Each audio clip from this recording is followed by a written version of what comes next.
دستگاه دربند اینورتر دار، هم با پدال میتونه کار کنه، هم با میش و سویچ.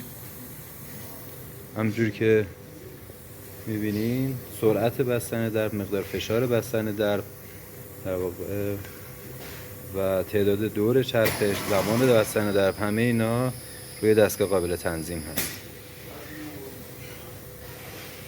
ما چون در یه دونه داریم مجبوریم با اون یه دونه امتحان کنیم.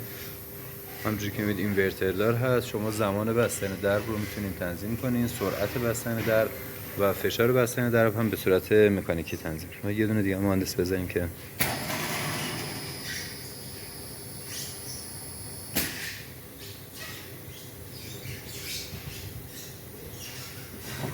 ایرا ماشین، طراح و سازنده خطوط ماشینالات پرکن و بسته‌بندی در ایران.